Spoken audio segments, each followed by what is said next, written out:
지금 시장이 압박을 받는다든가 장기금리가 특히 많이 오른다든가 하는 결정적인 배경은 제 생각에는 중립금리 이슈인 것 같습니다. 점도표에서도 턴어라운드해서 올라가고 있는 흐름이 나타나고 있는데 미국의 생산성이 다시 높아졌다는 의미냐, 이것이기보다는 미국 정부의 엄청난 재정 적자에서 비롯된 경기 침체기가 아닌 시기에 이렇게 심각한 재정 수지 적자를 기록한 적이 없습니다. 그렇기 때문에 균형금리는 올라간다. 지난 한 30년 동안의 일본이었던 거죠. 어떤 악성의 중립금리 상승 문제, 뭐 이걸 우리가 보고 있는 것 아닌가 하는 생각도 듭니다. 안녕하세요. 티타임즈 시청자 여러분. 지난 9월 FOMC 이후로 자산시장에 지금 많은 변화가 있습니다. 그래서 오늘 국내 최고의 패드워치 연준 전문가 안근모 대표님 모시고 말씀 들어보도록 하겠습니다. 네, 안녕하세요 대표님. 안녕하십니까? 네. 네, 되게 오랜만에 다시 뵙게 됐습니다. 네, 지금 9월 FOMC 이전에 뭐 이런저런 말들이 많았었지만 지금 결국은 그 이후로 장기금리도 많이 좀 오르고 있고, 그리고 자산시장도 전반적으로 조정을 받고 있는 양상이거든요. 그런 거 보면은 결국은 시장이 뭔가 선반영을 했다기보다는 지금 FOMC 결과를 보고서는 좀 많이 놀라고 후행적으로 지금 반영을 하는 듯한 모습인 것 같습니다. 제가 그래서 이제 일부 이번 FOMC에서 보였던 특징적인 부분에 대해서 먼저 말씀드리고서 한번 질문을 드리려는데요. 일단 연준 위원들의 전망치 변화를 살펴보면 6월 FOMC 때 비해서 성장은 더 강해지고 실업률은 낮아지고, 그리고 물가 상승률은 뭐 대체로 기존 전망을 유지했더라고요. 그러니까 종합해보면은 이제 성장과 인플레가 둘 다 높으니까 이제 연준 위원들은 이제 높은 금리가 좀 더 오래 유지될 거라는 전망을 하고 있다. 이렇게 해석해도 될까요? 그렇습니다.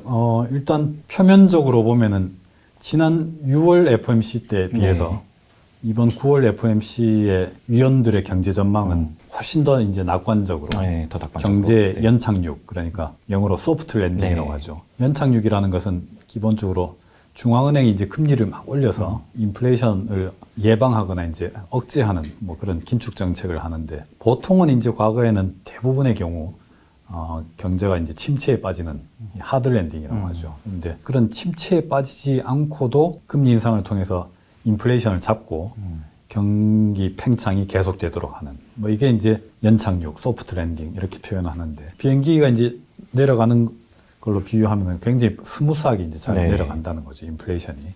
그런 이제 전망을 상대적으로 훨씬 더 자신감 있게 담았다고 할 수 있습니다. 대표적인 것이 인플레이션 전망은 이제 앞으로 그 내년 이후로도 꾸준히 내려가는 거로 큰 차이 없이 전망을 했는데, 실업률 전망이 굉장히 낮아졌습니다. 그래서 지난 6월 FOMC 당시에 FOMC 위원들이 제시한 내년 이후의 실업률 전망은 사실상 경착륙, 하드랜딩, 그러니까 경기 침체가 불가피할 것이다 하는 컨센서스를 내포하고 있었죠. 말로는 경기 연착륙이 가능하다라고들 다들 주로 얘기했지만은, 그분들이 이제 제시한 실업률 전망을 보면은 실업률이 저렇게 높아져서 진다는 것은 그야말로 침체에 빠진다는 얘기였으니까. 그런데 이번에 제시한 실업률은 그때보다 많이 낮춰졌습니다. 그러니까 실업을 많이 유발하지 않고도 인플레이션을 잡을 수 있겠다 하는 뭐 그런 전망을, 경제 전망의 이제 그 컨센서스로 담았기 때문에 표면적으로는 상당히 낙관적이었고,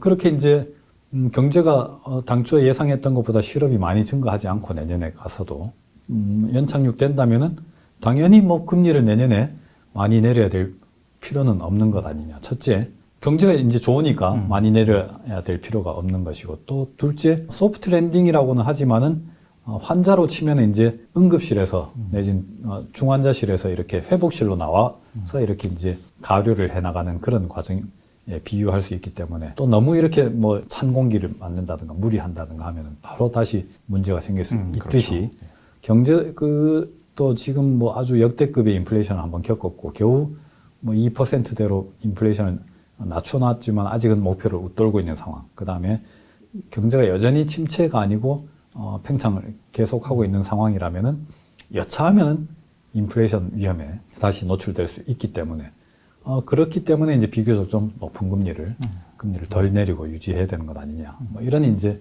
전망을 담았던 것 같습니다. 그러니까 사실은 실업률도 좀 낮은 상태를 좀 더 유지하고 좀 더 좋은 경기가 지속될 거다라는 전망을 담고 있는데도 어쨌든 대체로 지금 주식시장을 중심으로는 조정을 좀 보였단 말이죠. 그거는 결국은 이제 금리가 생각보다 높은 수준을 더 오래 지속할 것 같다라는 게 이제 반영이 되고 있는 것 같은데, 그래서 한번 점도표에 대해서 얘기를 안 할 수가 없을 것 같습니다. 그러니까 제가 아는 이제 점도표란 것은 이제 2012년에 버냉키가 의장이던 시절부터 이게 나왔고, 그렇습니다. 19명의 위원들이 이제 앞으로 금리가 어떻게 될 것 같다라는 것을 이제 점을 찍어서 나타낸 표라고 알고 있는데요. 근데 이 점도표라는 게 그럼 2012년에 나오게 된 어떤 배경, 계기 같은 것부터 먼저 설명해 줄 수 있을까요? 우리가 이제 아시다시피 일본은행 같은 경우는 YCC라고 해서 수익률 곡선 통제 정책이라는 걸 네네. 펴고 있지 않습니까?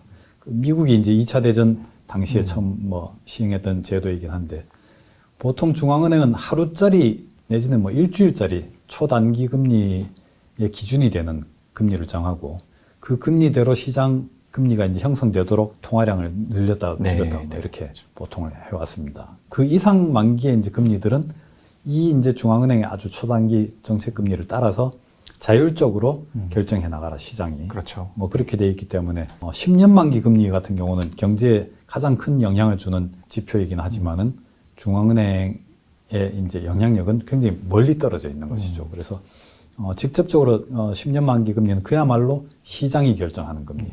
환율도 시장이 결정하듯이 그렇게 이제 보통 놔두는 게 원칙인데, 굳이 이제 그걸 이제 인상하고 싶으면은 단기 금리를 올리고 이런 식으로 중앙은행은 대응을 했던 거죠. 그런데 금리를 내려서 경기를 띄우는 과정에서 중앙은행 금리는 0% 밑으로는 내리기가 거의 그렇죠. 현실적으로 불가능에 가까운 이런 상황인데, 금리를 더 내려서 경기를 띄워야 되는 상황을 맞다 보니 결국은 일본은행 같은 경우는 10년 만기 국채를 사들임으로써 인위적으로 금리를 인위적으로 이제 떨어뜨리는 보였죠. 부양 정책을 했던 거죠. 이런 이제 수익률 곡선 통제 정책이 앞서 말씀드린 것처럼 미국이 2차 대전 때 처음 시행했는데, 2000년대 초에 벤 버냉키, 나중에 이제 연준 의장이 됐습니다만, 당시 연준 이사가 만약에 미국에 다시 디플레이션 위험이 닥치면은 쓸 수 있는 여러 가지 정책들 중에 하나가 이 수익률 곡선 통제와 같은 그 장기 금리를 직접적으로 통제하는 방법이 있다라는 얘기를 했었습니다. 그때 이제 헬리콥터로 돈 뿌리는 얘기도 나오고 해서, 그래서 이제 헬리콥터 벤이라는 그렇죠. 별명도 얻었는데, 근데 이후에 실제로 그 벤 버냉키가 연준 의장이 된 뒤에 미국도 제로금리 정책을 펼칠 수밖에 없는 상황을 맞았고, 그런데 경기를 띄우려고 하다 보니까 제로금리만으로는 부족한 그런 상황. 그러면 YCC를 할 것인가 이런 이제 고민들도 있었는데 결국 도입하지는 않았고, 그것과는 별도로 이제 말씀하신 대로 점도표 금리라는 통화정책위원들이 각각 올해 말, 내년 말, 내후년 말 이렇게 3년 정도 시계를 가지고 앞으로 한 3년 동안 정책 금리는 어떻게 돼가는 거로 예상하는지를 이렇게 모아서 취합을 해서 그 이제 점들로 이렇게 이제 표시를 한 것이죠. 우리 길 가다 보면 설문조사할 때 이렇게 스티커 붙이듯이 이렇게 이제 표현한 게 점도표인데, 그게 결과적으로는 YCC를 대체하는 굉장히 강력한 정책 수단이 됐다는 거죠. 왜냐하면은 그렇게 19명의 통화정책위원들의 어떤 컨센서스를 앞으로 3년 동안 전개될 금리 경로를 보여줌으로써 중앙은행이 앞으로 3년 동안 금리를 저렇게 이행해 나간다면은 앞으로 지금 만기 3년짜리 채권의 수익률은 얼마가 적정한지가 굉장히 심플하게 계산이 나오는 거죠. 그렇게 함으로써 이제 중앙은행이 최소한 3년까지의 만기물의 시장 금리를 간접적으로 그렇게 좌우할 수 있는 그야말로 커뮤니케이션 수단이 생겨난 겁니다. 그러니까 어떤 면에서는 YCC가 이제 필요 없어진 측면이 있죠. 그렇게 해서 나온 게 그 점도표고, 팬데믹 이전, 특히 이제 금융위기 이후에 한참 이제 그 통화정책으로 부양할 때에는 상당히 강력한, 돈 안 들이고도 양적 완화를 하지 않고도 덜 하고도 이렇게 중장기 금리까지 영향을 미칠 수 있는 수단이 됐는데, 이번에 이제 긴축을 통해서 인플레이션을 잡는 과정에서 특히 이번 9월 FOMC에서는 점도표라는 그 정책 수단이 어떤 금리를 직접 인상하지 않고도 그것보다 훨씬 더 강력한 긴축적인 어떤 역할을 할 수 있는 하나의 사례를 보여줬다.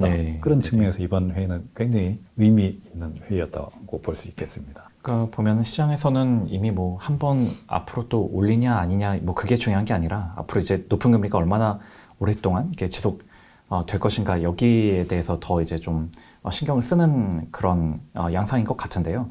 특히나 그 점도표에서도 이제 보시는 그래프에서 장기라고 표시된 저 부분을 이제 롱거런 레이트라고 하고 혹은 또 이제 중립금리라고 이제 저희가 표현을 하지 않습니까? 그렇습니다. 네, 한번 중립금리에 대해서 일단 먼저 설명을 듣고 이렇게 좀 질문 드리고 싶습니다. 이게 이제 중립금리라고 하는 것은 중립이란 말 그대로 네, 이제 네. 중용이라고 하듯이 딱 이제 중간에 있는 거죠. 중간 이쪽은 너무 이쪽으로 치우친 거고 이쪽은 또 치우친 거고 네. 위로는 또 역시 그래서 이제 치우치지 않은 딱 이제 중간 지점. 여기서 중간 지점이라는 거는 그야말로 물리적으로 양쪽과의 거리가 동일한 그런 의미의 중간이라기보다는 치우치지 않았다라고 하는 딱 적당하고 최적의 상태. 최적의 상태. 네, 뭐 그런 네. 이제 의미의 중간이라고 할 수 있겠습니다. 그래서 중립이라고 하는 것은 이 금리 정도면은 경제가 너무 이렇게 과열되지도 하지도 않고, 않고, 너무 냉각되지도 침체되지도 않고, 않고. 네. 그래서 우리가 이제 잠재 성장률이라고 하지 않습니까? 뭐 예를 들어서 미국의 잠재 성장률이 1.8%다라고 네. 하면은 미국 경제가 쭉 추세적으로 한 1.8% 안팎으로 성장해 나가면은 인플레이션 압력이 특별히 더 높아지지도 않고 실업은 발생하겠지만은 부당하게 너무 과도하게 실업이 많이 늘어나는 이런 일도 없을 네. 것이다. 이게 이제 잠재 성장률이 어떻게 보면 딱 중립적인 성장률이다. 네. 이렇게 표현할 수 있듯이 금리도 어떤 수준까지 금리가 정도가 유지되면은 이 금리가 너무 비싸서 야 우리는 뭐 돈 빌려서 투자를 한다든가 돈 빌려서 어떤 뭐 자동차를 산다든가 집을 산다든가 이런 건 이제 위축되고 차라리 이렇게 금리가 좋으면 나는 저축을 하는 게 좋겠다. 네. 이렇게 되면 이제 돈이 안 돌게 되겠죠. 그런데 또 너무 낮으면은 사람들이 너무 많이 이제 돈을 빌려가지고 다른 데 투자하고 소비하고 이렇게 되면 또 인플레이션이 발생하니까 그 중간에 있는 최적의 금리 수준 네. 이걸 이제 중립금리라고 합니다. 그렇죠. 그러다 보니까 기준금리가 중립금리보다 좀 더 위에 있으면은 충분히 이제 제약적이라고 표현을 하고 그렇습니다. 중립금리보다 아래에 있으면은 이제 너무 완화적이라고 이렇게 뭐 그렇게 해석을 하는데 정작 파월도 계속해서 누차 얘기하는 게 우리가 중립금리가 정확히 뭐 어떤 건지 어느 수준인지를 우리가 이해하지 못하고 있는 것 같다, 잘 모르는 것 같다 이런 식으로 모호하게 항상 얘기를 하고 있거든요.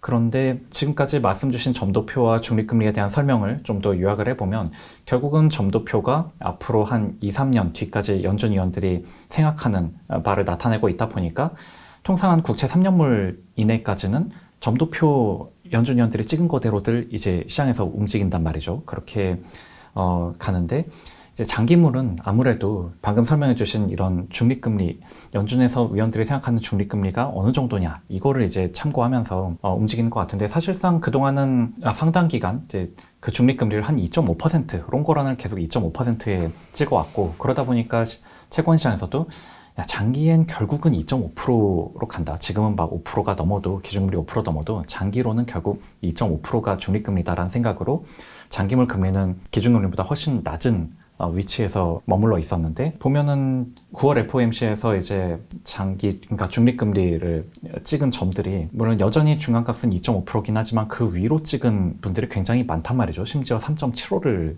에도 점이 2개나 찍혀 있었고요. 그렇다면은 이거는 지금 연준 내부에서도 중립금리가 더 올라갈 수 있다. 중립금리가 오르는 것 같다. 뭐 이러한 시선을 좀 반영을 한 것 같은데요. 이게 중립금리라는 게 어떨 때 이렇게 오를 수 있는지 그리고 대표님 개인 의견으로도 중립금리가 과거보다 좀 오르는 거라고 지금 보는 게 맞다고 보시는지 좀 설명해 주시면 좋겠습니다. 일단 이제 이 중립금리라는 이슈는 이번 9월 FOMC에서 가장 표면화되지는 않았지만 가장 파괴력 있는 이슈였고 지금 시장이 굉장히 좀 위험자산 시장이 압박을 받는다든가 네. 장기 금리가 특히 많이 오른다든가 하는 결정적인 배경은 제 생각에는 중립금리 이슈인 것 같습니다. 네. 저는 뭐 개인적으로는 중립금리가 좀 올라가고 있는 것 같다 하는 생각을 뭐 몇 번 썼었고 작년부터 그런 이제 뭐 개연성들이 충분히 있었고 실제로 이제 FOMC 위원들의 점도표도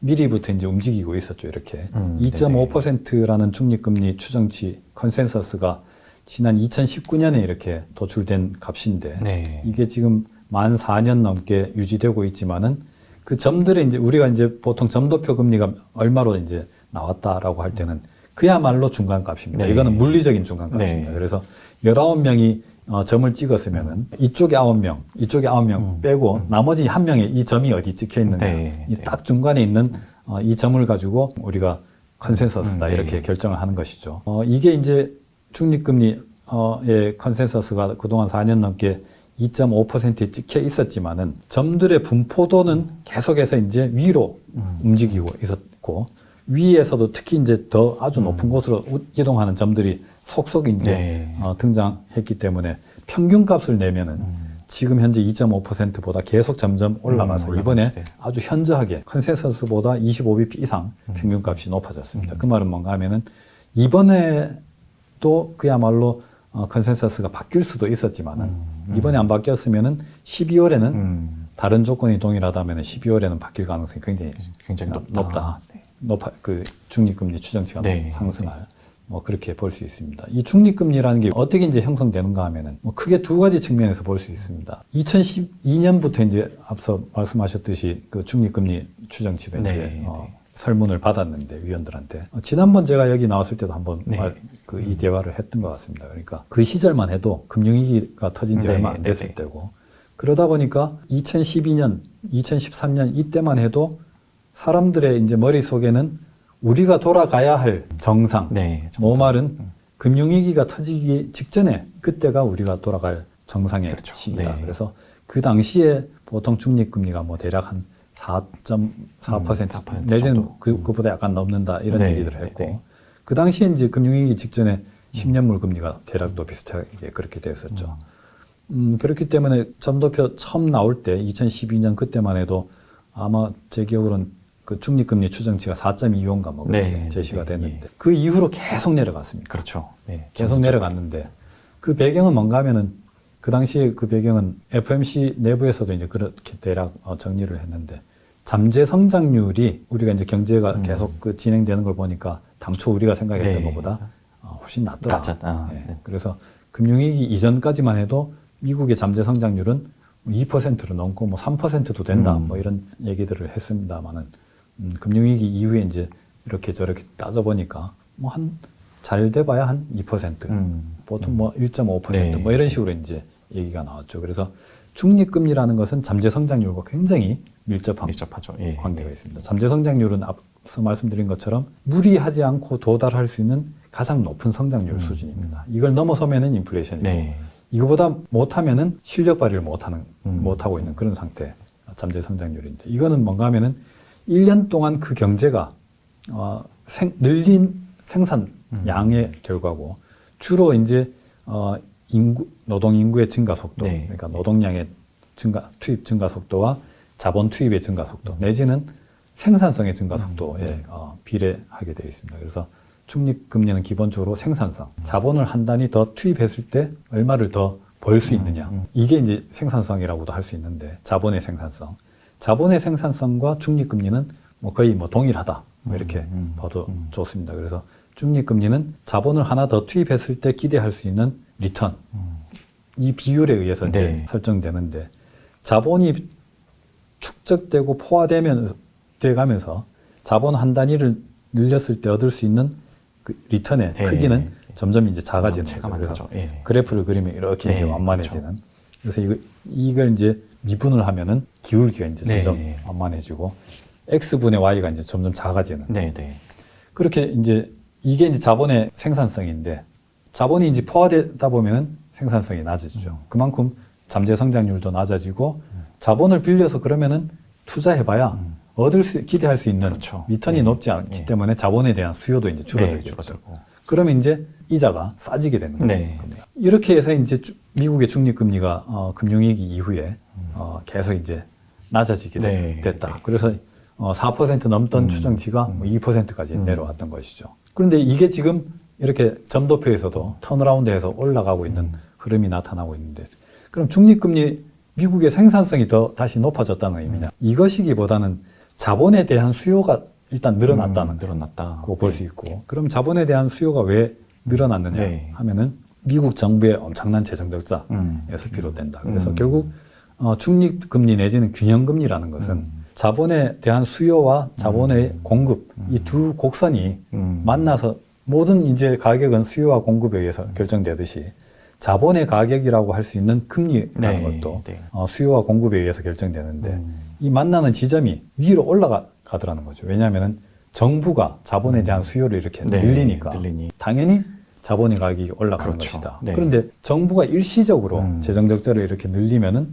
뭐 그런 이제 현상은 단기적으로 그칠 수 있겠지만 네. 만약에 정부의 재정 적자 대폭 확대된 재정 적자가 구조적이고 장기적인 것이라면은 자본에 대한 수요 자체도 구조적이고 장기적으로 늘어났다. 그러면은 이 만나는 지점, 네. 균형 네. 지점이라고 할 수 있는 중립금리도 지금 올라가고 있는 것이다. 뭐 이렇게 볼 수가 있는 겁니다. 그렇기 때문에 지금 중립금리 상승은 주로 만성적인 네. 대규모 재정 적자 여기에서 그 논의가 비롯되고 있는 것 같습니다. 이번 중립금리가 올라가는 그 계기는 어쨌든 엄청난 이제 정부 지출, 정부 투자 여기에 기인을 하고 있다 이렇게 지출도 그렇지만은 정부 수입 같은 경우는 또 기조적으로 엄청나게 줄었고 네. 예를 들어서 올해 이제 미국 재정 적자가 GDP의 한 7%, 8% 네, 이렇게 되고 그렇죠. 있는데 재정 적자가 GDP의 2%를 넘어선다고 하면은 이건 문제가 있는 거로 간주되어 왔습니다. 네. 그런데 보통 이제 경기 침체에 빠지면은 세금 수입은 줄어들고 그렇죠. 네. 실업자라든가 이런 이제 복지 지출은 늘어나고 하기 때문에 재정 적자가 경기 침체 때는 일시적으로 크게 증가할 수 있습니다. 대신에 그렇게 해서 경기를 이제 회복시키면은 세금이 다시 늘어나고 실업자도 줄어들고 뭐 이렇게 해서 재정 수지는 개선되고 그래서 경제가 이제 더 회복돼서 팽창해 나갈수록 재정 수지는 계속 개선되는 게 정상인데 지금 미국 경제가 너무 이렇게 뭐 성장이 높아서 문제라고들 하고 네. 있는 상황인데 네. 재정 적자는 작년에 대폭 줄었다가 올해 오히려 더 심각하게 네, 네, 그렇죠. 대폭 확대되고 있고 그 정도가 GDP 한 7, 8% 된다고 하는 것은 미국의 어떤 역사 기록에서 전시가 아니고 경기 침체기가 아닌 시기에 이렇게 심각한 재정 수지 적자를 기록한 적이 없습니다. 그렇기 때문에 경기 팽창기에 물론 이제 올해만 특정된 약간의 일시적 요인들도 가세하긴 했지만은 지금과 같은 경기 팽창기에도 이 정도 재정 수지 적자라면은 만약에 경기 침체에 빠진다면 세수는 더 줄어들 그렇죠. 것이고 지출은 네. 더 증가할 것인데 그렇다면 재정 수지 적자는 어떻게 되겠는가 뭐 이런 생각도 할 수 있는 거예요. 그만큼 네. 지금 미국 재정 수지 적자가 굉장히 심각한 상황이고 뭐 감세 정책, 그다음에 그동안 계속했던 뭐 지출 정책, 그다음에 인플레이션 때문에 연금을 더 많이 올려줘야 된다는 네, 거, 네, 뭐 이런 아니면 물가 연동 국채의 소지자들한테 이자를 더 많이 줘야 된다는 네, 거, 이런 네, 것도 네. 있고 연준이 지금 금리를 대폭 인상했기 때문에 연준의 대차 대조표가 엉망이 됐습니다. 그러니까 네네. 연준은 양적 완화를 통해서 돈을 엄청나게 풀었죠. 네, 그랬죠. 그 과정에서 채권을 엄청나게 많이 샀고. 네. 이 채권은 굉장히 비싼 값에 샀습니다. 금리가 저금리 굉장히 때 낮을 때. 샀으니까요. 예. 그래서 연준은 양적 완화 때 샀던 채권에서 받는 이자가 아주 미미합니다. 네. 그 대신에 지금 풀어놓은 돈을 이걸 이제 지급준비금이라든가 영래포로 이렇게 가둬두는 과정에서 네. 여기에는 지금 연준의 정책금리에 준하는 높은 이자를 줘야 됩니다. 그렇죠. 그래서 이자 지출은 엄청나게 많은데 이자 수입은 굉장히 적기 굉장히 때문에 적죠. 여기서 연준이 적자가 엄청나게 네. 발생합니다. 과거에 정상적일 때는 반대였습니다. 연준이 지출하는 이자 비용은 적었고 네. 채권에서 이제 얻는 이자 수입은 많았기 많았고. 때문에 여기서 이제 많은 흑자를 내서 이걸 정부에 납입해서 정부에 이게 납입하고. 정부 재정 수입에 굉장히 중요한 원천이었는데 네. 지금은 한 푼도 못 주고 그렇죠. 있고 이 적자가 계속 쌓이고 있기 때문에 네.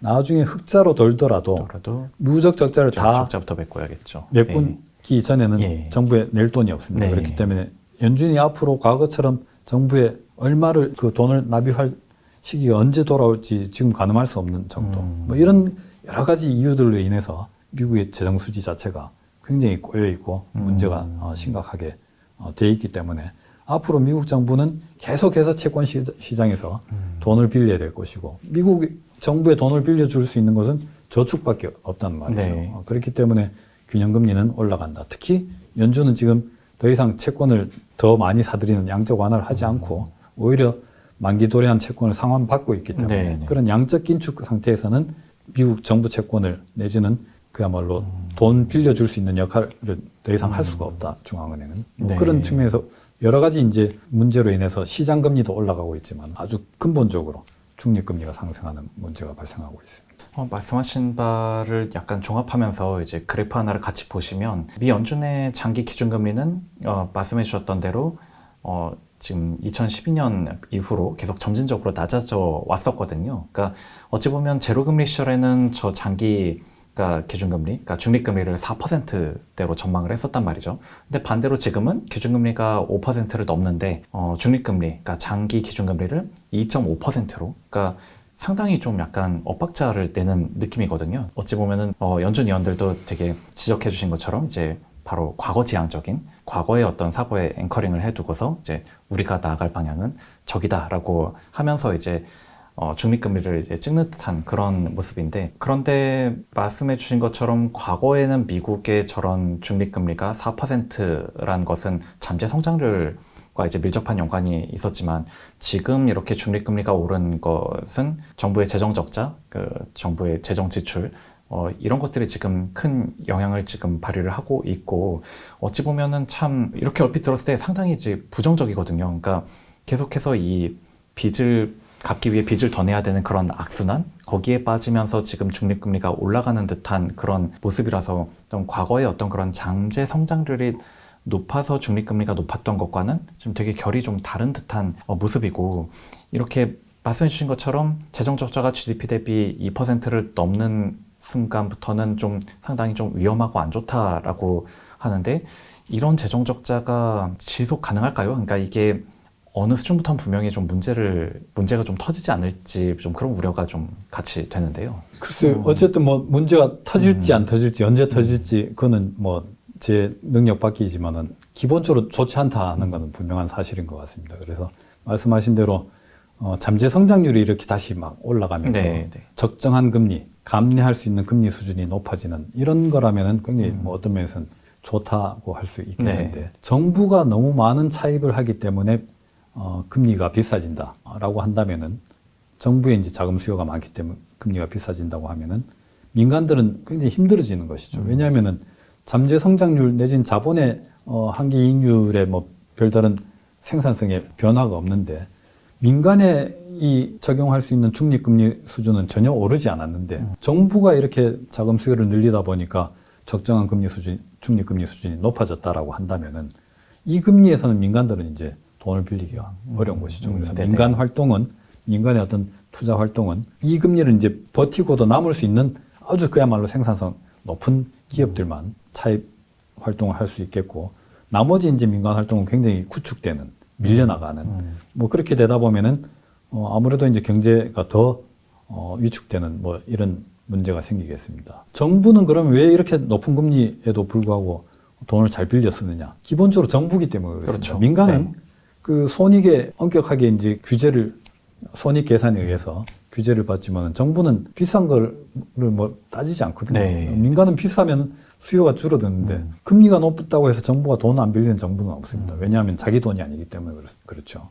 그래서 뭐 이렇게 어떤 지역에 가면 주유소 휘발유 가격이 엄청나게 비싼데도 불구하고 잘 팔리는 이유가 자기 차에 자기 돈으로 넣는 게 아니면은 비싸도 산다는 거죠. 그렇죠. 그런 것처럼 정부는 금리에 대해서 그야말로 무관심합니다. 훨씬 덜 예민하죠.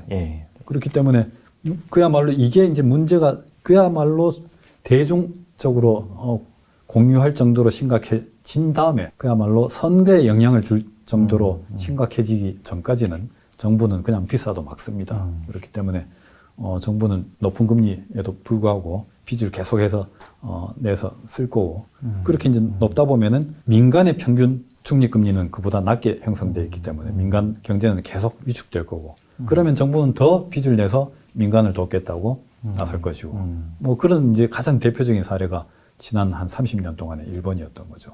네네. 그렇기 때문에 뭐 그런 이제 어떤 악성의 중립금리 상승 문제, 뭐 이걸 우리가 보고 있는 것 아닌가 하는 뭐 생각도 듭니다. 네.